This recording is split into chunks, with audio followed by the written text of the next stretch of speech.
Hello students, today I am explaining chapter respiration in plants.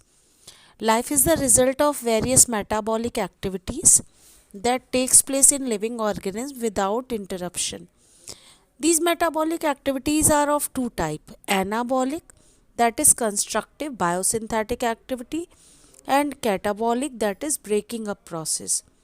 Anabolic activities or androgenic energy dependent, while the catabolic activities are usually exergonic और energy releasing. तो life में बहुत सारी metabolic reactions होती हैं. Metabolism दो चीज़ों से मिलके बना है. डाइजेशन मेटाबॉलिज्म का मतलब है कैटाबॉलिज्म प्लस एनाबॉलिज्म. एनाबॉलिज्म एक कंस्ट्रक्टिव प्रोसेस है जिसमें हमारी बॉडी में कुछ बनता है. फॉर एग्जांपल प्लांट में फोटोसिंथेसिस और ह्यूमन में growth and development anabolic process में आते हैं. फॉर्मिंग प्रोसेस होती है एनाबॉलिज्म. और catabolism is a break down की प्रोसेस, कंस्ट्रक्टिव नहीं डिस्ट्रक्टिव प्रोसेस है. इसमें कुछ टूटता है. फॉर एग्जांपल कैटाबॉलिज्म का एग्जांपल है रेस्पिरेशन, क्योंकि रेस्पिरेशन में फूड को बर्न किया जाता है. Food act like a fuel जिससे हमें एनर्जी मिलती है. Main endergonic biological process include locomotion, homeothermy, cell division, growth, development, active transport, muscle contraction, bioluminescence, etc. In order to obtain kinetic energy for these endergonic activities, all organisms carry out stepwise enzymatically controlled oxidative breakdown of organic compound like carbohydrate, fat, etc. and this is called cellular respiration. During cellular respiration, usually glucose is oxidized, releasing chemical energy stored in glucose molecule. This energy is stored in energy rich bond called ATP, that is adenosine triphosphate molecule.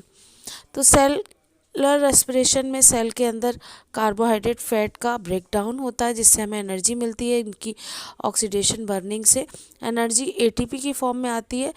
जो energy currency of the cell है adenosine triphosphate.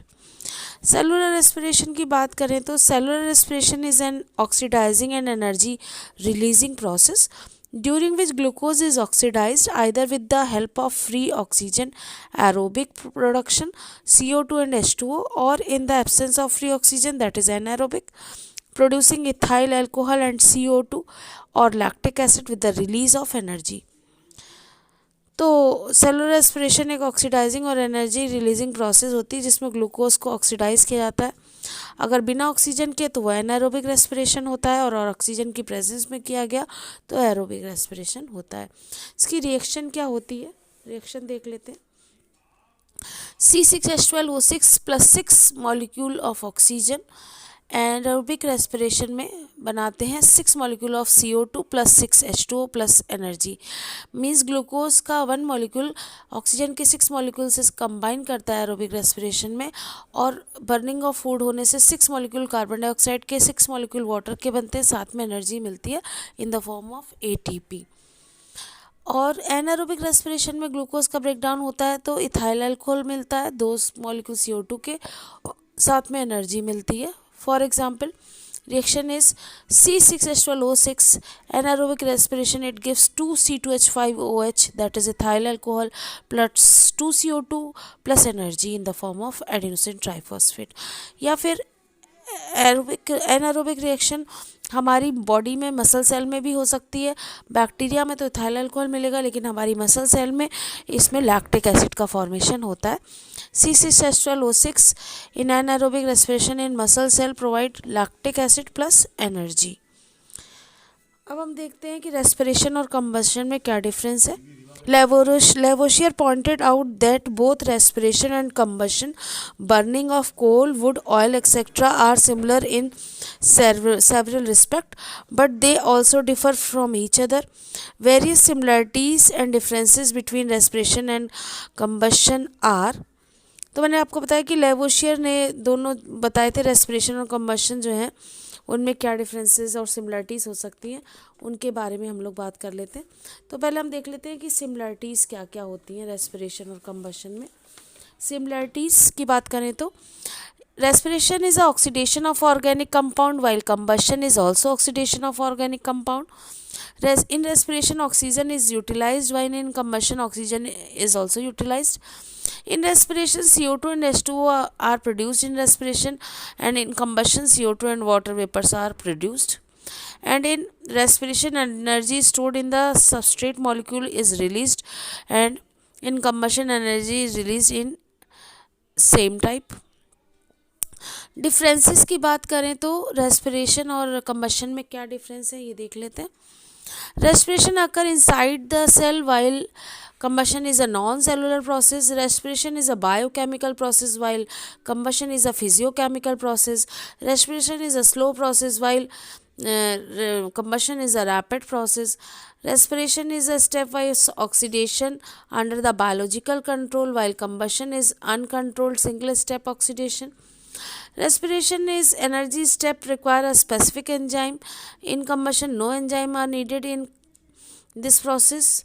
Energy released in various steps is stored as ATP molecule in respiration, while in case of combustion, energy released in the form of heat in a single step. In respiration, both temperature not rise and remains constant, while in combustion, temperature rises spontaneously. In respiration, it takes place at body temperature at 37 degrees Celsius, while combustion occurs at high temperature at ignition point of the substrate.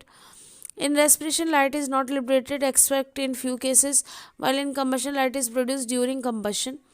In respiration, a large number of intermediates are produced for the synthesis of different organic compounds. In combustion, no intermediate are produced. तो ये तो बात थी इन दोनों में differences. अब हम देखते हैं टाइप्स ऑफ रेस्पिरेशन. दो तरीके का होता है, एरोबिक एंड एनाएरोबिक.